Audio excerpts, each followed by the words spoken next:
every single day. I'm gonna make hello दोस्तों, मेरा नाम है विशेष गोयल और आप देख रहे हैं मेरा चैनल विकी वर्ल्ड। तो आपका बहुत बहुत स्वागत है यार। Welcome back to the channel. तो दोस्तों, इसकी पिछली वीडियो में हमने डिस्कस किया था concept and nature of environment chapter 6 का पार्ट 1। अगर आपने नहीं देखा है तो देख लेना फटाक से। आज हम उसके आगे का टॉपिक डिस्कस करने वाले हैं, वो है micro meso environment micro port. Basically आज का हमारे टॉपिक का नाम है लेयर्स ऑफ बिजनेस एनवायरनमेंट। अब आप कहोगे यहाँ पे तो कुछ और लिखा है, तो भैया वो सारी चीज़ें मैं आपको धीरे धीरे क्लियर करता हूँ। देखो, अब जो बिजनेस फर्म है उसके आसपास जो है 3 लेयर्स होती है एनवायरनमेंट की, माइक्रो, मेसो और मैक्रो। जैसे कि मैंने आपको अपनी पिछली वीडियो में बताया था। ठीक है, ये मत कहना कि पिछली वीडियो नहीं देखी है और पार्ट 2 देखने आ गए। जो माइक्रो एनवायरनमेंट है, ये ना फर्म का इमीडिएट एनवायरनमेंट होता है, जिसमें उसकी मिशंस होते हैं, पॉलिसीज होते हैं, resources, organisation structure, organisation culture वगैरह वगैरह। मेसो एनवायरनमेंट में एक्सटर्नल फोर्सेज होते हैं जो इंटरमीडिएट या इंडस्ट्री लेवल पे काम करते हैं, जैसे customer, competitor, supplier, distribution partner, regulator. और जो मेसो एनवायरनमेंट है वो आपका माइक्रो और मेसो के बीच में उनके बीच में होता है बेसिकली। अब मैक्रो एनवायरनमेंट क्या होता है? इसमें एक्सटर्नल फैक्टर्स होते हैं, फोर्सेज होते हैं जो रिमोट होते हैं, उनका डायरेक्ट इन्फ्लुएंस नहीं होता फर्म पे, जैसे economic, social, political, technological, international factors. जो इकोनॉमिक, सोशल, पॉलिटिकल और टेक्नोलॉजिकल फैक्टर है उनका डोमेस्टिक एक्सटर्नल एनवायरनमेंट कह सकते हैं। ठीक है, तो बेसिकली 3 टाइप्स के होते हैं। अब आज की वीडियो में मैं आपसे बात करूंगा माइक्रो और मेसो एनवायरनमेंट की, और माइकल पोर्टर भाई साहब ने कुछ बातें कही हैं उनके बारे में। और जो आपका बचेगा फिर मैक्रो एनवायरनमेंट, वो थोड़ा लंबा टॉपिक है, उसको मैं अलग वीडियो में रखूंगा, वरना ये वीडियो बहुत लंबी हो जाएगी यार। 25-30 मिनट की वीडियो का कोई फ़ायदा नहीं है इसीलिए। ठीक है, तो बिना टाइम वेस्ट किए सबसे पहले माइक्रो एनवायरनमेंट कर लेते हैं। अब माइक्रो एनवायरनमेंट क्या है? इसमें ऐसे सारी फोर्सेज या फैक्टर्स हैं जो इंटरनल एनवायरनमेंट का पार्ट होते हैं बिजनेस एंटरप्राइज के। इसमें फर्म के मिशंस हो सकते हैं, objectives, policies, resources, processes, organisation structure, organisation culture. वही एग्जांपल जो मैं आपको 2-3 बार दे चुका हूँ। रिसोर्सेज में आपके क्या क्या होते हैं यार?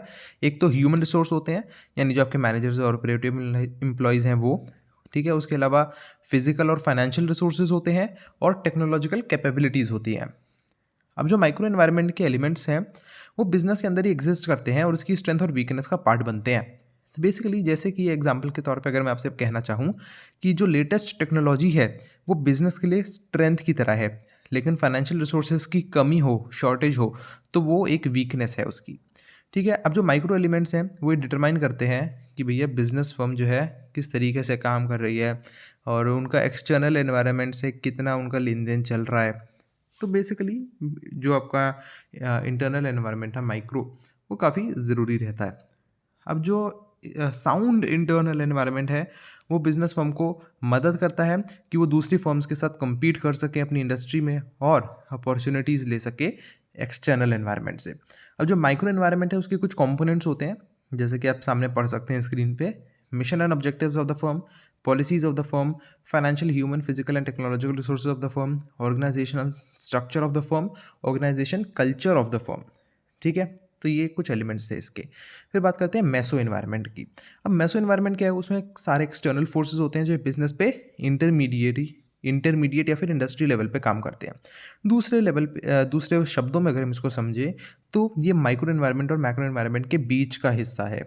मेसो लेवल एनवायरनमेंट जो होता है उसमें आपको पूरा समझना पड़ता है कि इंडस्ट्री लेवल पे क्या चल रहा है, कि जैसे कस्टमर्स हो गए, क्लाइंट्स हो गए, कॉम्पिटिटर, सप्लायर, डिस्ट्रीब्यूशन चैनल्स वगैरह वगैरह, इन सब का क्या इम्पैक्ट पड़ता है बिजनेस पे। ये जो फोर्सेज हैं इनका फर्म की मार्केट पे और बिजनेस वॉल्यूम पे डायरेक्ट इम्पैक्ट होता है, इसलिए इनको डायरेक्ट एक्शन एलिमेंट्स भी कहा जाता है। अब आपको ये नोट करना है कि जो मेसो एनवायरनमेंट है उसका इम्पैक्ट बिजनेस पे भी होता है, जो बिजनेस फर्म्स हैं, और बाकी दूसरी फर्म्स पे भी होता है। ठीक है, कि जिससे भैया जो इनका compete करते हैं। ठीक है, अब जो मेसो फोर्सेस हैं वो ज़रूरी नहीं है कि हर फर्म को एक सेम टाइप से इफ़ेक्ट करे। हर चीज़ पे अलग अलग टाइप का इफ़ेक्ट हो सकता है। जो मेसो एनवायरनमेंट है वो जो है ना बिजनेस को जो बिल्कुल पेरीफेरी होती है ना उससे रिलेटेड होता है, कि भैया जस्ट क्लोज होता है बिजनेस के एक्सटर्नल एनवायरनमेंट में, सबसे क्लोज यही रहता है। इसको बहुत अच्छे से क्लोजली देखना पड़ता है क्योंकि बिजनेस पे इसकी डायरेक्ट इन्फ्लुएंस होती है। मेसो एनवायरनमेंट में जैसा कि मैंने आपको बताया वो मैक्रो के अंडर काम करता है बेसिकली, कि जैसे मैक्रो में होते हैं ना economic, social, political, legal, technological, international, तो उसके इन्फ्लुएंस के अंडर इसमें रहता है सब कुछ। ठीक है, तो मतलब उससे डायरेक्ट इन्फ्लुएंस इस पे पड़ेगा और उनसे बिजनेस फर्म पे। मैसो में क्या क्या होते हैं, जैसे आप सामने स्क्रीन पे देख सकते हैं, कॉम्पिटिटर्स, कस्टमर्स और buyers, supplier, investor, employees and managers, intermediaries like agents, wholesaler, retailers और regulators appointed by the government, जैसे सेबी वगैरह हो गए आपके। अभी जो फोर्सेज हैं ये फिर से एक और बार कह रहा हूँ भाई, ये माइक्रो मैक्रो के बीच में काम करते हैं, इसलिए इसी वजह से इनको इंटरमीडिएट इन्वायरमेंट कहा जाता है। ये जो ऑर्गेनाइजेशन को डायरेक्टली इन्फ्लुएंस करते हैं।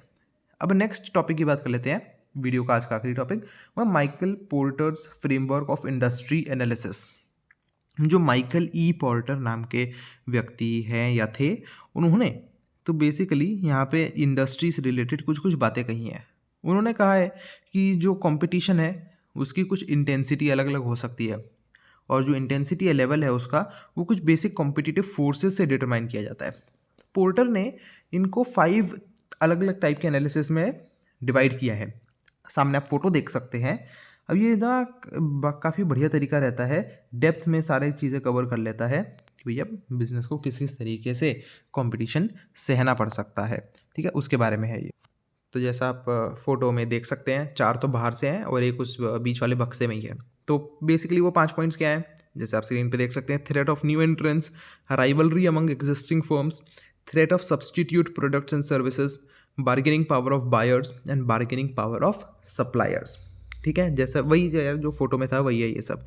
सबसे पहले बात कर लेते हैं थ्रेट ऑफ न्यू एंट्रेंट्स की। अब जो न्यू एंट्रेंट्स है, एक इंडस्ट्री में कुछ नए लोग आते हैं बिजनेस करने के लिए, तो उनकी भी एक नई कैपेसिटी होती है, उनको पूरी इच्छा रहती है कि वो मार्केट शेयर हड़प लें भैया, उन सब्सटेंशियल रिसोर्सेज वगैरह। तो इसीलिए ये जो है ना एक इस्टेब्लिश्ड कंपनी के लिए थ्रेट है बेसिकली। उनको भी खतरा है ना कि नया बंदा कोई आएगा तो मार्केट शेयर छिन जाएगा। तो जो एंट्री है वो डिपेंड करता है कि एंट्री के लिए जो बैरियर्स हैं वो कितने हैं, और जो एग्जिस्टिंग कंपटीटर्स हैं उनका क्या रिएक्शन रहता है नए लोगों के आने पर। वो एंट्री बैरियर क्या है, ये एक ऐसी ऑब्स्ट्रक्शन है जिसकी वजह से कंपनी एंटर करना मुश्किल हो जाता है इंडस्ट्री में।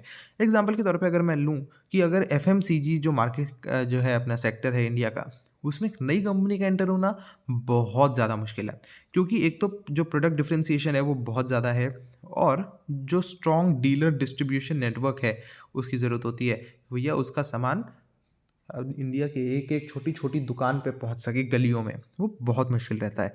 इसीलिए दूसरा पॉइंट है राइवलरी अमंग एग्जिस्टिंग फर्म्स।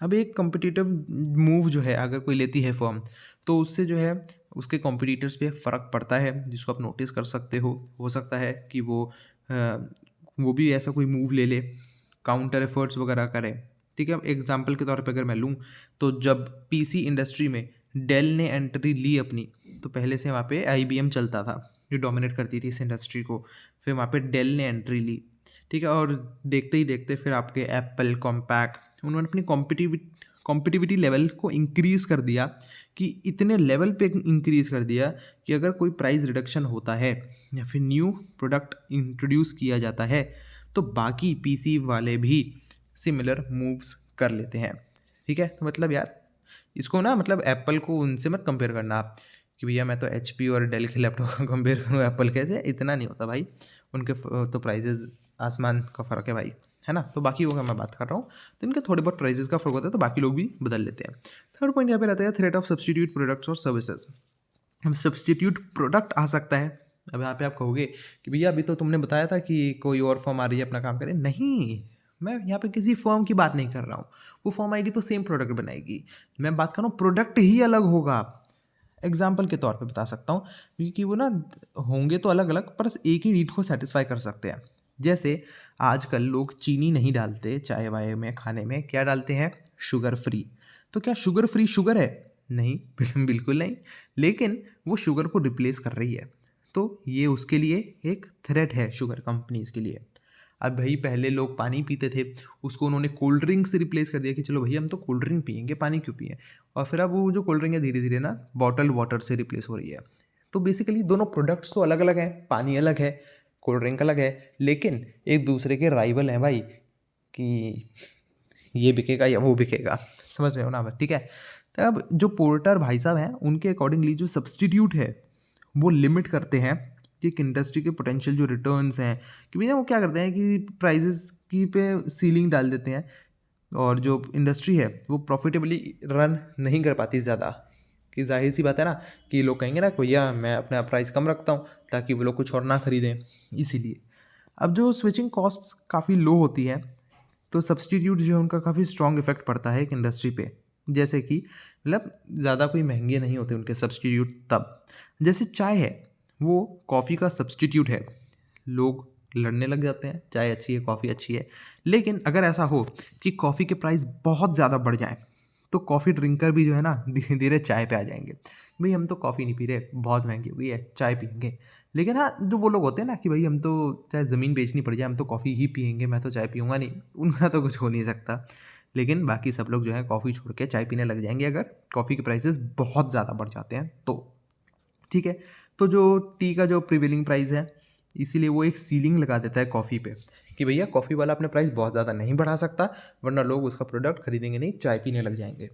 ठीक है, अब बात करते हैं फोर्थ पॉइंट की, वो है बार्गेनिंग पावर ऑफ बायर्स। जो बायर्स होते हैं उनका इफेक्ट होता है इंडस्ट्री पे कि उनकी एबिलिटी होती है कि वो ना प्राइजेस को नीचे ला सकते हैं, कि वो हायर क्वालिटी के लिए बार्गेन कर सकते हैं, ज़्यादा सर्विसेज के लिए बार्गेन कर सकते हैं। वो जो है जो कॉम्पिटिटर्स वो है जो उनके कॉम्पिटिटर्स हैं उनके लिए कह सकते हैं कि भाई देखो इसका प्रोडक्ट ज़्यादा अच्छा है, हम तो ये खरीदेंगे, ये सस्ता है हम ये खरीदेंगे। तो बायर्स में इतनी पावर होती है। लेकिन आजकल लोग ना कुछ ज़्यादा करते नहीं है कि भैया प्राइस बढ़ा दिए, चलो ठीक है बढ़ा के दे दो यार, क्या फ़र्क पड़ता है, जो कि नहीं होना चाहिए। ठीक है, वट। अब जो बायर है या फिर हम ग्रुप ऑफ बायर्स कह सकते हैं, वो बहुत पावरफुल है। अगर कुछ 3 पॉइंट्स यहाँ पे मैं बता रहा हूँ, अगर वो सही होते हैं तो पहला पॉइंट कहता है कि जो बायर है वो सेलर के प्रोडक्ट का अगर लार्ज पोर्शन खरीदता है या फिर उसकी सर्विस का, जैसे कि एक मेजर ऑटो कंपनी अगर कोई है वो फिल्टर्स वगैरह खरीदती है, तो वो लार्ज पोर्शन खरीद रही है सेलर के प्रोडक्ट का, तो ऐसे में वो बहुत स्ट्रॉन्ग उनका जो है इम्पैक्ट पड़ता है सेलर पे। दूसरा पॉइंट कि जो ऑल्टरनेटिव सप्लायर्स अवेलेबल हैं या फिर जैसे कि आपका प्रोडक्ट स्टैंडर्डाइज्ड है या फिर अनडिफरेंशिएटेड है। जैसे कि अगर आप पेट्रोल भरवाने जाते हो तो आप किसी भी पेट्रोल पंप पे चले जाओ, है ना, ऐसा तो है नहीं कि भाई इस पेट्रोल पंप पे जो है 50% पानी मिला हुआ मिल रहा है, दूसरे वाले पे 70% पानी मिला हुआ मिल रहा है सब पे सेम मिलता है। तो एक ये चीज़ हो गई, तो इसमें कोई एक पेट्रोल पंप अपना रेट नहीं बढ़ा सकता। तीसरा पॉइंट हो गया कि जो बायर हैं वो बहुत सेंसिटिव हैं कॉस्ट्स के लिए और सर्विस डिफरेंस के लिए। यानी जैसे ग्रोसरी स्टोर है उसको बहुत कम मार्जिन्स पे अपने गुड्स बेचने पड़ते हैं। फिफ्थ और आखिरी पॉइंट है इसमें बार्गेनिंग पावर ऑफ सप्लायर्स। और जो सप्लायर्स है वो भी इन्फ्लुएंस कर सकते हैं एक इंडस्ट्री को, क्योंकि उनकी एबिलिटी है कि वो प्राइजेस को रेज़ करें, जो क्वालिटी है उनको रिड्यूस कर दें। ठीक है, जो इंडस्ट्री जो है अपने इनपुट की तरह यूज़ करती है। अब जो सप्लायर है या फिर ग्रुप ऑफ सप्लायर है वो पावरफुल हो सकते हैं अगर नीचे की 3 कंडीशंस फुलफिल होती हैं। तो पहली कंडीशन कहती है जो सप्लायर इंडस्ट्री है वो कुछ ही कंपनी से डोमिनेटेड है या और जो बहुत सारे बायर्स को बेच रहे हैं। जैसे पेट्रोलियम इंडस्ट्री, उसमें जो बेसिक ओनर्स हैं उनके वो तो कम है, बहुत कम कंपनियां हैं, लेकिन वो बहुत सारे लोगों को बेचते हैं अपना पेट्रोल का प्रोडक्ट। जो दूसरा है वो प्रोडक्ट और सर्विसेज यूनिक और डिफरेंशिएटेड। ऐसा प्रोडक्ट है भाई यूनिक है और कोई ऐसा बनाता ही नहीं है, ये है सबसे अलग। ठीक है, और थर्ड पॉइंट है सब्सटीट्यूट्स जो हैं वो रेडिली अवेलेबल नहीं है। जैसे इलेक्ट्रिक पावर, अभी और कोई कंपनी आके खड़ी नहीं होगी भाई कि चलो अब हम बिजली बना के बेचेंगे, तो यहाँ पे रहता है ये सप्लायर्स की बार्गेनिंग पावर रहती है, वो इस केस में थोड़ी अपनी मनमानी कर सकते हैं। ठीक है, तो ये दोस्तों हो गए यार आपके माइक्रो और मेसो इन्वायरमेंट। अब अगली वीडियो में हम माइक्रो इन्वायरमेंट को डिटेल में डिस्कस कर लेंगे।